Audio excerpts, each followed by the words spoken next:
everybody, Alex here. Welcome to my finance and accounting education channel here on YouTube. Today we are going to talk about sticking it to the little man. It's actually another episode in the series about, let's say, inflation. I have been speaking previously about inflation. I'm linking right now another video. What we are going to do is that we are going to read an article which was, it's a very recent article, actually it's from yesterday I think. And we will see that it's a very interesting article. And I'm not going to have that many commentaries on the article. We will just go briefly through it, and then we will comment. I will try to comment a little bit about this article and the overall inflation and what's going on in the world right now. But before we jump right in, I'm going to ask you to subscribe to my channel, to hit the bell notification button, and you will never miss an update on my site. I do them quite regularly these days. You should expect at least 3 updates each week from me, usually on Tuesdays, Thursdays and Sundays, but if something comes along the way, maybe the days will shift a little bit. That being said, so the article is from CNBC, from, just as I have said, from 8th of February, so from yesterday actually. It says, outrageous Bank of England chief slammed for asking Brits not to demand a big pay rise. The governor of the Bank of England has sparked serious backlash after telling Britons they should not ask for a pay rise this year.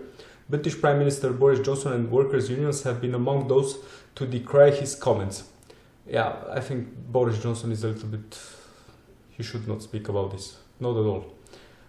And we will see why.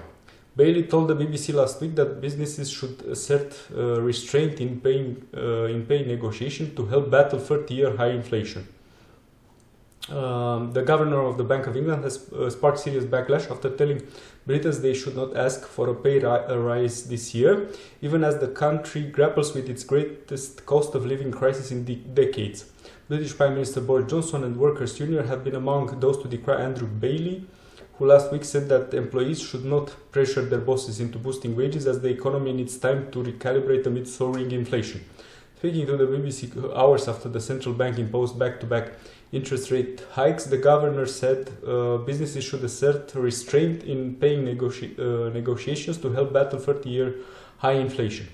So, when asked by the BBC whether the bank was asking workers not to demand big pay raises, Bailey said broadly yes. He said that while it would be painful for workers, some moderation of wage raises is needed to prevent inflation from becoming entrenched. Why Bailey is backing lower wages? Bailey's comments correspond with the economic theory that raising wages lead to higher inflation. As wages go up, so too does the cost of producing goods and services, leading companies to charge consumers more, thereby inflating living costs. In an already inflationary environment, that could lead to a vicious circle known as the wage price spiral, a phenomenon that Britain experienced in the 70s. Such concern prompted the bank to raise interest rates to stem inflation, which is forecast to hit 7.25% in April and bring it closer in line with its 2% benchmark. But the governor's comments suggest that employees should be proactive too to avoid further escalation, in the sense of saying we need to see a moderation of wage raises. Now that's painful. I don't want to in any sense sugar that. It is painful. But we need to see that in order to get through this problem more quickly. Bailey said, outcry as soaring living costs bite. However, the governor's comments were seen as grossly insensitive, not least because his latest annual pay packet was worth over £575,000, roughly $777,000, 18 times the UK average for a full-time employee. Britain is currently battling soaring living costs, with household finances already stretched and post-tax incomes forecast to fall 2% this year. A spokesperson for Boris Johnson rejected Bailey's calls for wage restraint, saying it is not the government's role to advise the strategic direction or management of private companies. If that's the only thing that Boris Johnson said, he said the right thing.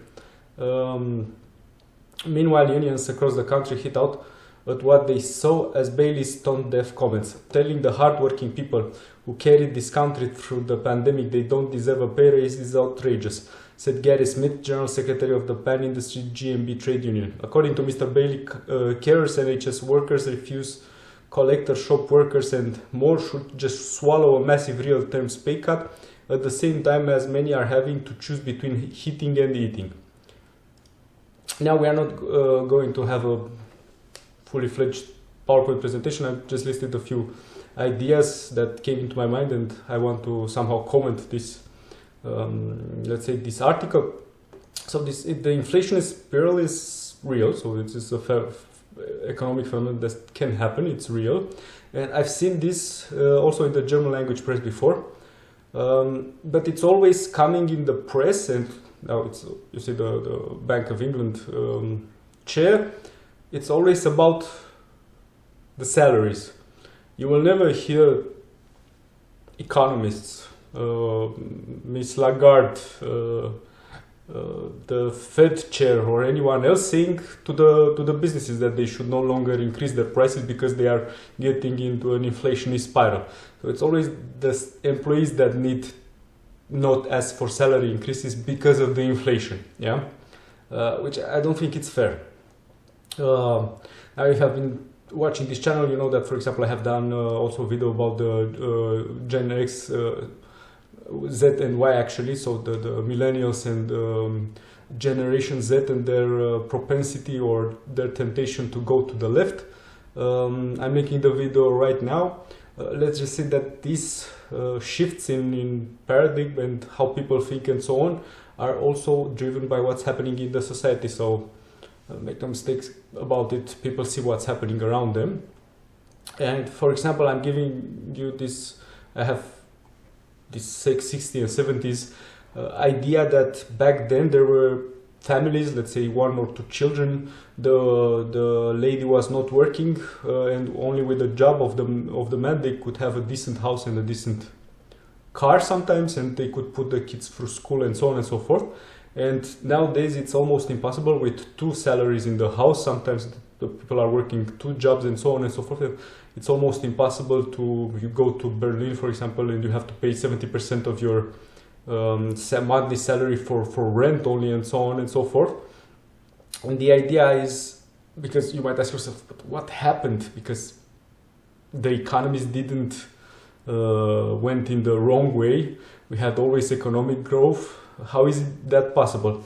The idea is quite simple. We had this small inflation, which was present almost in all the countries. Okay, in some countries, and accidentally there are economic crises, maybe the inflation soars and it's double digit area and so on and so forth. But most of the countries that have stable economies and developed economies have this small inflation, 1%, 2%, it doesn't really matter exactly how. And if you are talking about horizons of 40, 50 years or even more, this 1 or 2% year over year, it's working exactly like the compound interest. It's the same thing. And if the salaries don't keep up with this, of course that the people will afford less and less goods and services. Yeah, it's only natural. Then you have the younger generations which come and they start to work and they want to work, and they accept lower and lower wages and salaries. And of course there is also a theory that while the women were not working, now we had in a few years, or in maybe 10, 20 years and so on, a doubling of the workforce, which means that the salaries need to be reduced by half, yeah, which is only natural. And the idea is that the people can afford less and less, yeah.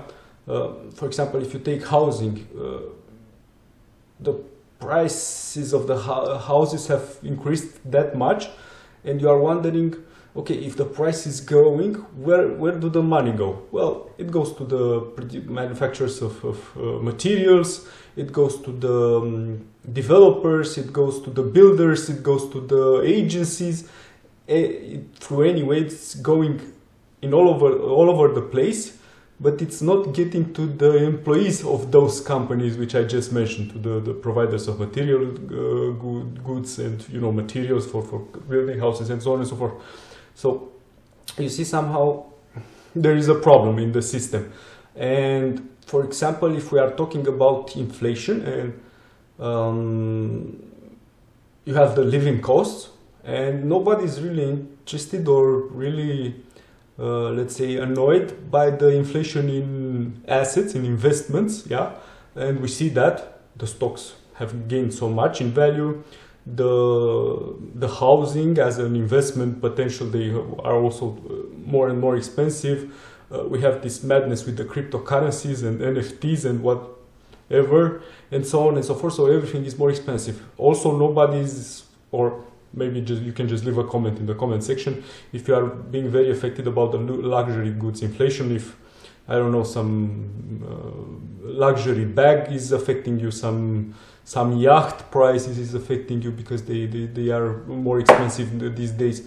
I was going to say also probably exotic traveling, but because of the pandemic, actually traveling right now is very cheap, so it's not in the same category of luxury goods anymore, let's say. And then if the people are hitting the living costs, and we talk about rent, we talk about electricity, we talk about heating, we talk about food, you talk about clothes, and so on and so forth. Somehow these many years are concluding right now in this great resignation, it seems, at least in the United States, also in the United Kingdom. Seems to be a problem. In the Europe, in the continental, it's not that much of a problem yet. But still, you see, the people are somehow seeing that how the added value which is created in the business or for economic activity is not fairly split between, okay, it might sound like Marx concepts, but it's still like this. We have work providers, so the people that are working, and the capital providers. And somehow, if the work providers feel that this is not very fair, how the added value is split between them and the capital, it can lead to things like the great resignation. Yeah. Now, for us as investors and as persons that want to build wealth, and why we are doing this is also one of the reasons why we are doing it. Because, okay, we can work, we can make a salary or 2 salaries if you have 2 jobs and so on and so forth. You can have other activities, side hustles, some other income sources. But if you are also positioning yourself on the other end of the chain, you can also benefit if somehow the capital gets rewarded more than the work, yeah, because you are on the both sides of the receiving, of this. So that's very beneficial. Now, if we are thinking, because I was saying that Mr. Boris Johnson he said right that that's the problem between the employees and the businesses, and not the problem of the government of the central bank. The states are happy with inflation. If you are thinking quite logically, if you take the P&L of a business, first of all you have sales tax or VAT. Inflation means the state will get more money, yeah, from the sales tax and VAT. Then let's just say that, okay, maybe the salaries don't go up, and they get absolutely no money from extra salary taxation and so on and so forth. But then you have the profits, and that means that they can charge more profit tax and also more dividend tax and so on and so forth. So you see, somehow this higher inflation is not that bad for governments and for their budgets. With the high interest rates, it's a different story, because especially after this pandemic, the states have taken a lot of debt. They have been pumping a lot of money in the economies, and increasing the interest rates would mean that they will have to pay more for the debt that they already have, and they cannot get rid of that debt that fast. Yeah, so that's why you see that the central banks, it's actually annoying for me. It's annoying that the central banks don't step in. They should step in. Okay, they should not do very large interest increases, very sudden. Yeah, they need to take care. But the later they do it, the worse it will be. Yeah, I mean, okay, it was this joke with the inflation is transitory. It was a joke for 6 months in 2021. Okay, 6 months, it's already too much. Maybe it's still going on. Ms. Lagarde from the European Central Bank said a few months ago, and I was laughing, of course, because I knew what's going on and what's coming. She said that Europe is not like the United States, and she was talking about the Great Resignation and things like this, because it seems that none of these people really understand what's going on, yeah? And she said that the inflation in Europe is not that high, we are at 2.5%, and then bam, the inflation for January comes, it's for 5.1%, which means it's actually double than what she said, yeah? So let's just say that she had no idea what's going on. And the story is that during this pandemic, and it's not a problem with the demand side in the markets, it's a problem with the offer side in the markets. Yeah? Through all the pandemic measures, and we know already, we probably have read so many articles about the semiconductors crisis, about supply chains, about many companies went bust, they closed. Okay, because they said like, okay, we are going to pay furlough, we are going to pay 90% of the salaries of the employees. And the company said, okay, after 1 month, 2 months without any revenues, yeah, but we cannot pay 10% either way because we have absolutely no revenues, we have to close. And somehow the offer got into a lot of trouble, yeah? If you are going to come with such statements like the governor of the Central Bank of England that the people should not ask for salary raises, I'm expecting, because you are an economist or the governor of a central bank, you are like Miss Lagarde or Powell, the Fed chair, and so on and so forth, please come with data, with numbers to somehow back your, let's say, what you are saying. Yeah. For example, if you say, and you can see that in the data, and I can be convinced by that, if you come and say that, okay, the demand in 2019 was that much and now it's 50% more, and that's why we have inflation, then I can understand. But we all know that the demand didn't jump that much. Even the stimulus checks in the United States didn't went into demand for basic goods. It went into luxury, it went into assets, so in investments and so on and so forth. So if you can back your statements, your recommendations is better than, so using the data is better than just talking without any ground. Yeah.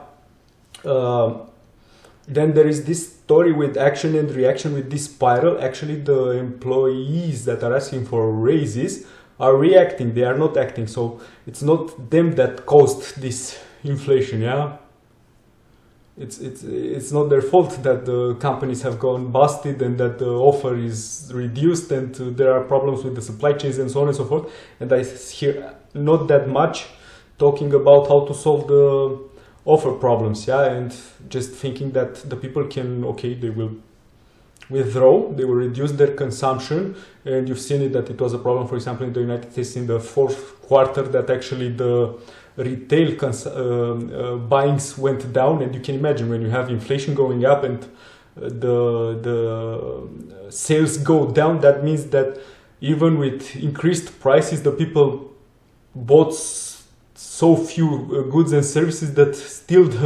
their demand went down. Yeah, so, and the people will bunker and they will give up on things, but in the end they cannot give up on food, they cannot give up on, I mean, you can eat bread, white bread and potatoes, but that's not very healthy, and you cannot eat only that. You still need to live somewhere. What do you do with your rent? Electricity, heating in the house, you cannot just, I mean, you can take another. In which direction are we going? I mean, it's way too much. And if it's still not clear that there is a problem with the offer side and not with the demand side. I was reading an article a few months ago that in Japan, the McDonald's had to reduce the French fries portions because they don't get enough potatoes. Yeah, I mean, sorry, if they would have said that, okay, in the last few months the Japanese have started ordering double portions because they have too much money and there is a problem with the consumption and we have to increase the prices, I would have understood that, okay, let's punish the little people, let's no longer give them credits, probably they are buying potatoes on credits, or we need to increase the interest rates and whatever kind of logic.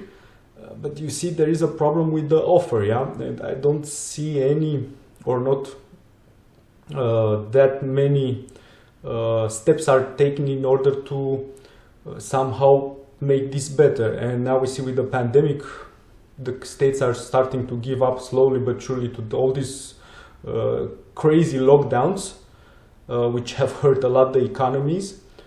But you are getting into this sort of lockdowns where the people get infected and they still need to go home in quarantine, and then the companies don't work anymore. So it's still a problem for the offer side of the economy, let's say.